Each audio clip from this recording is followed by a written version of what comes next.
नमस्कार, मैं हूं देवेंद्र चौहान और ट्रू हिस्ट्री प्रोजेक्ट की Wars of the world series में आप देख रहे हैं इजराइल फिलिस्तीनी संघर्ष पर हमारी मिनी सीरीज इजराइल फिलिस्तीन का दूसरा भाग मातृभूमि की तलाश। जब ईसा मसीह को सलीब पर लटकाकर मृत्युदंड दिया गया तो उनके शिष्यों ने इसका जिम्मेदार क्षेत्रीय यहूदी राजा हेरोद एंटिपास को माना। बाद में जब ईसाई धर्म को राज्यों का समर्थन मिलने लगा तो जीसस क्राइस्ट की दया, करुणा, क्षमा और प्रार्थना की शक्ति के साथ ईसाई धर्म के कुछ लोगों में एक नए विचार का जन्म हुआ और वो था अपने मसीहा को मृत्युदंड देने वालों से बदला लेने का विचार। धीरे धीरे यूरोप के कई राजा, पादरी और सामान्य जन सभी यहूदियों को सामूहिक रूप से ईसा मसीह के कष्टों के लिए जिम्मेदार मानने लगे। इसकी परिणति यहूदियों के विरुद्ध सामूहिक अपराधों, दंगों और उन्हें हर तरह से प्रताड़ित करने में हुई। बहुत पहले ही इजराइल की अपनी मातृभूमि को खो चुके यहूदियों को इन अत्याचारों से बचाने के लिए यूरोप या मध्य पूर्व में न तो कोई राज्य था न सेना। उन्होंने हर तरह के दमन और अत्याचार को सहते हुए किसी तरह अपने धर्म और संस्कृति को बचा कर रखा। सच तो यह है कि यहूदी जनता ने बड़ी हिम्मत और धैर्य के साथ इन अत्याचारों का सामना किया। ये अपने आप में आश्चर्यजनक है कि 19 सदियों तक नफरत, हिंसा और सुनियोजित दमन को झेलकर भी यहूदी धर्म और संस्कृति आज भी न केवल जिंदा है बल्कि दुनिया की तरक्की में अपना योगदान देने में किसी से कम नहीं है। 1901 से 2022 तक 122 सालों में नोबेल पुरस्कार पाने वाले 954 व्यक्तियों में 212 यहूदी हैं, यानी कुल नोबेल विजेताओं में 22%। जब मुसलमानों से जेरूसलम को छुड़ाने के लिए यूरोप के ईसाई राज्यों ने रोम के पोप के आदेश पर सलीबी जंग या क्रूसेड यानी धर्म युद्ध का ऐलान किया तो बहुत से ईसाइयों को अचंभा हुआ कि जब यूरोप के लगभग हर राज्य में ईसाई धर्म के विरोधी यानी यहूदी मौजूद हैं तो इतनी दूर जेरूसलम जाने की क्या जरूरत है। जब शुरुआती क्रूसेड के बाद ईसाइयों ने डोम ऑफ द रॉक पर अधिकार कर लिया तो जेरूसलम में रह रहे यहूदी नागरिकों को युद्धबंदी के तौर पर इटली लाया गया। यहाँ तक कि इनमें से ज्यादातर को रास्ते में ही जहाज से समंदर में फेंक दिया गया और बहुतों की गर्दन तक काटी गई। क्रूसेड्स के समय के सुनियोजित दंगों के बाद यहूदियों को देश निकाला देने का सिलसिला शुरू हुआ। 1290 में ब्रिटेन से सारे यहूदियों को देश छोड़ने का फरमान सुनाया गया। इसके कोई 100 साल बाद 1394 में फ्रांस से 1 लाख यहूदियों को देश छोड़ने पर मजबूर किया गया। जब 14वीं सदी में यूरोप में ब्लैक डेथ यानी प्लेग की महामारी फैली तो इसका जिम्मेदार भी यहूदियों को बताया गया। इन अफवाहों के कारण 1349 में आज के फ्रांस के स्ट्रासबर्ग में 900 से ज़्यादा यहूदियों को तब जिंदा जला दिया गया जब उस शहर में अभी बीमारी फैली भी नहीं थी। ईसाइयों द्वारा दमन का ये अर्थ बिल्कुल भी नहीं है कि इस्लामिक राज्यों में यहूदी सुकून से रह रहे थे। मुस्लिम राज्यों में यहूदियों को जजिया नाम का टैक्स देना पड़ता था, वो हथियार नहीं रख सकते थे और अदालतों में किसी मुसलमान के विरुद्ध उनकी गवाही नहीं हो सकती थी। उमैयद खलीफा उमर द्वितीय के शासनकाल में 717 में सबसे पहले यहूदियों और अन्य गैर इस्लामी नागरिकों को खास तरह के कपड़े और पहचान चिन्ह पहनने के आदेश जारी किए गए जिससे उन्हें आसानी से पहचाना जा सके। अंदलूसिया या इस्लामिक स्पेन में खास तौर पर यहूदियों के खिलाफ दंगे होते थे। 9वीं सदी के मध्य में बगदाद के अब्बासी खलीफा अल-मुतवक्किल ने आदेश दिया कि यहूदी एक पीला चिन्ह अपने सिर पर बांधेंगे और एक अपनी गर्दन में लटकाएंगे। साथ ही वे लैड धातु से बना एक 3 ग्राम का टुकड़ा अपने गले में बांधेंगे जिस पर जिम्मी यानी जजिया देने वाला लिखा होगा, जबकि यहूदी महिलाएं एक पैर में काला और एक पैर में लाल जूता पहनेंगी और गले में एक घंटी बांधेंगी। खलीफा का यह आदेश पूरे मुस्लिम जगत में अगली कई सदियों तक प्रभावी रहा। आज के संदर्भ में ये जानना भी महत्वपूर्ण है कि मई 2001 में अफगानिस्तान में मुल्ला उमर की तालिबान सरकार ने एक फतवा जारी कर वहां के हिंदुओं को पीला बैज पहनने पर मजबूर किया था। इसी तरह सन 887 ईस्वी में सिसिली के अमीर ने आदेश दिया कि यहूदी खास तरह के कपड़े और टोपी पहनेंगे और अपने घर पर एक खास तरह का कपड़ा दरवाजे पर लटका कर रखेंगे। सन 1033 में फेज शहर में इस तरह के दंगों में कोई 6000 यहूदियों को मारा गया, जबकि 30 दिसंबर 1066 को हुए ग्रेनाडा हत्याकांड में मुस्लिम भीड़ ने कम से कम 4000 यहूदी एक ही दिन में कत्ल कर दिए और यहूदी वजीर जोसेफ इब्न नगरेला को सलीब पर लटका दिया। 1325 ईस्वी में पहली बार यहूदियों को पीला कपड़ा एक बैज या पहचान चिन्ह के रूप में पहनने का आदेश दिया गया। तुर्की में उस्मानिया साम्राज्य या ऑटोमन एम्पायर के उदय के बाद यहूदियों के लिए मुश्किलें और बढ़ गई।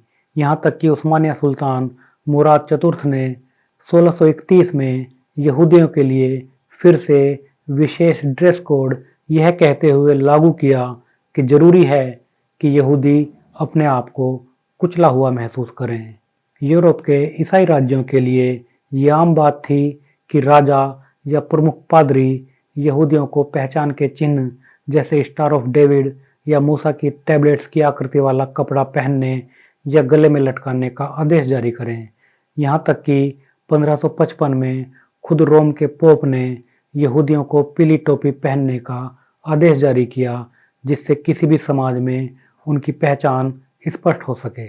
इसी तरह 1710 में जर्मन राजा फ्रेडरिक विलियम प्रथम ने कानून बनाया कि अगर कोई यहूदी राज्य को आज के हिसाब से लगभग 75 लाख रुपए की चांदी अदा करे तो पीली टोपी या बैज पहनने से बच सकता है। 19वीं सदी में रूस के जार के साम्राज्य में सबसे ज्यादा यहूदी रहते थे, पर उन्हें राज्य के पश्चिमी छोर के क्षेत्रों जैसे बेलारूस, लातविया और यूक्रेन में ही रहने की आज़ादी थी।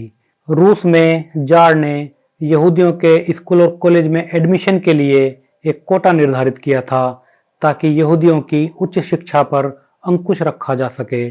साथ ही 12 साल की उम्र से हर यहूदी लड़के को 25 साल सेना में नौकरी करना अनिवार्य कर दिया गया था।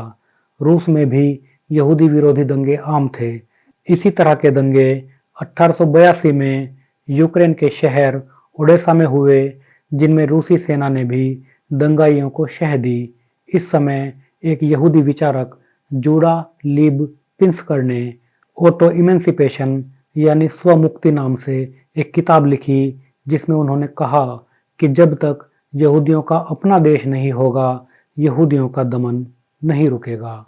इसके बाद अगले 20 साल में कोई 20 लाख यहूदी रूसी साम्राज्य छोड़कर अमेरिका और बाकी देशों में चले गए और बहुतों ने जेरूसलम और उसके आसपास के क्षेत्रों का रुख किया। साथ ही मोजिज मोंटेफ्योर और रोथशाइल्ड जैसे प्रसिद्ध यहूदी उद्योगपतियों ने यहूदियों को जेरूसलम में बसने के लिए दान देने शुरू किए। आज के इजराइल में पहले 1878 में 2 नई यहूदी बस्तियां यूरोप से आए यहूदियों ने बसाई। जल्दी ही समुद्र किनारे के शहर जाफा में यहूदी जनसंख्या इतनी तेजी से बढ़ गई कि शहर की दीवारों के बाहर भी यहूदी बस्तियां बसने लगी। यहाँ यहूदी लोग अच्छी खासी कीमत देकर वो जमीनें खरीदते जो खेती या व्यापार के लिहाज से अच्छी नहीं थी, और फिर उस जमीन को उपजाऊ बनाने और डेवलप करने में अपना खून पसीना एक करते। इसी तरह जाफा के पोर्ट सिटी के पीछे सन 1909 में तेल अवीव नाम के शहर को बसाया गया। जेरूसलम के पुराने शहर के बाहर एक पहाड़ी है, माउंट जियोन। कहा जाता है कि ईसा से कोई 1000 बरस पहले के यहूदी राजा डेविड का बसाया शहर इसी पहाड़ी पर था, और राजा सोलोमन द्वारा बनवाए गए फर्स्ट टेम्पल की जगह भी यही थी। जब 19वीं सदी में यहूदियों में हिब्रू भाषा को अपनाने और अपनी मातृभूमि इजराइल में बसने का आंदोलन चला तो इसे जायनिज्म कहा गया।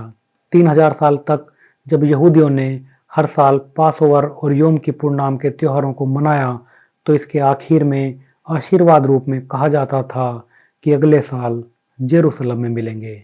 यहूदी प्रार्थना में परमात्मा से जो 19 आशीर्वाद मांगे गए हैं उनमें 10वां अपनी मातृभूमि इजराइल वापस लौटने की अनुमति देने का आशीर्वाद है जो पिछले 1900 साल से यहूदी परमात्मा से मांगते आए थे।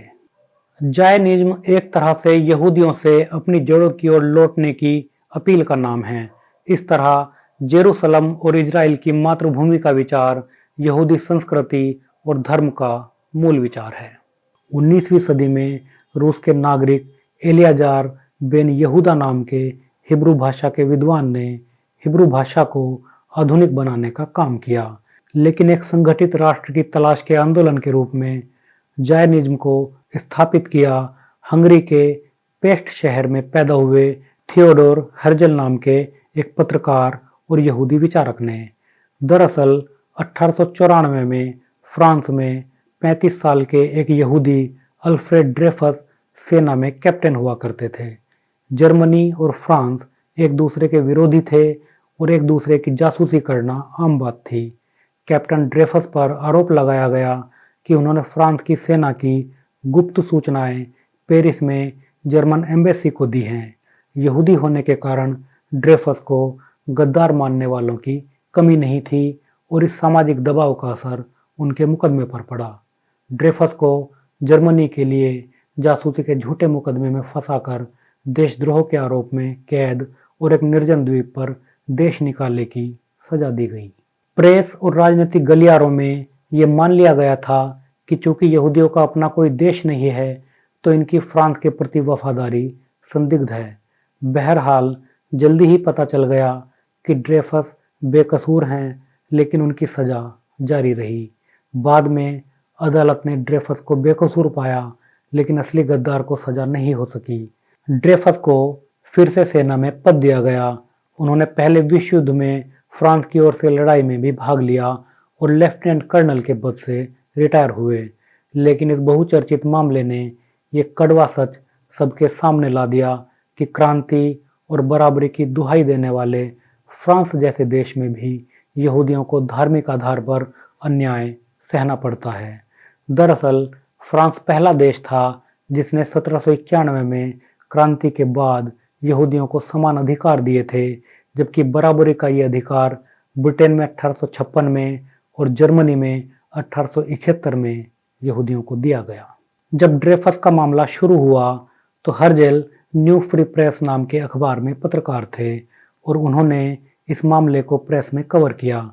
ड्रेफस के खिलाफ हो रहे अन्याय से हर्जेल इतने व्यथित हुए कि उन्होंने 1896 में द जेविश स्टेट नाम का पंफलेट निकाला और 1902 में किताब लिखी द ओल्ड न्यूलैंड।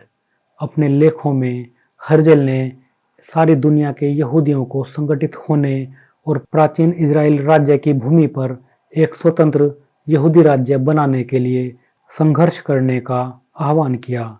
हर्जेल ने स्विट्जरलैंड के बासेल शहर में अगस्त 1897 में पहली जायनिस्ट कांग्रेस का आयोजन किया। इस सभा में बासेल प्रोग्राम को बहुमत से पास किया गया। बासेल प्रोग्राम के अनुसार यहूदियों को दमन और अत्याचार से बचाने का तरीका था पुराने इजराइल के क्षेत्र में एक स्वतंत्र यहूदी राज्य की स्थापना, जिसके लिए बड़े पैमाने पर यहूदियों को वहां बसाना जरूरी था। क्योंकि इजराइल की भूमि पिछले लगभग 500 साल से उस्मानिया सुल्तानों के अधिकार में थी, तो यहूदियों को वहां बसाने के लिए बाकायदा उस्मानिया सुल्तान अब्दुल हमीद द्वितीय से अनुमति मांगी जाती थी। साथ ही हर्जेल ने वर्ल्ड जायनिस्ट ऑर्गेनाइजेशन या WZO की भी स्थापना की, जिसका काम दुनिया भर के यहूदियों को जेरूसलम क्षेत्र में एक यहूदी राज्य के लिए संगठित करने का था। यहूदी राष्ट्र के स्वप्न को सिद्ध करने के लिए ही 1901 में जेविश नेशनल फंड और 1903 में एंग्लो पैलेस्टाइन बैंक की स्थापना की गई। ये संगठन नई बस्ती या सेटलमेंट के लिए ज़मीनें खरीदते थे और आने वाले यहूदियों को सस्ते कर्ज भी दिया करते थे। जब British colonial secretary Joseph Chamberlain ने यहूदियों के अलग राष्ट्र के लिए युगांडा की भूमि पर उन्हें बसाने की बात कही तो यहूदी नेताओं ने एक स्वर में इस प्रस्ताव को खारिज कर दिया। लेकिन 1903 में रूसी साम्राज्य के आज के मोल्दोवा के किशिनेव शहर में यहूदी विरोधी दंगे हुए। इन दंगों के बाद हेर्जेल ने यहूदी नेतृत्व से युगांडा प्रस्ताव पर फिर से विचार करने की अपील की। जब यहूदी नेता इस प्रस्ताव पर विचार कर रहे थे तो सन 1904 में हेर्जेल की केवल 44 साल की आयु में मृत्यु हो गई और उन्हें वियना में दफनाया गया। जल्दी ही युगांडा प्रस्ताव को यहूदी नेताओं ने सदा के लिए ठुकरा दिया। थियोडर हर्जेल ने अपनी वसीयत में लिखा था कि जब स्वतंत्र यहूदी राष्ट्र बन जाए तो उनके अवशेषों को वियना से इजराइल लाया जाए और वहां रखा जाए।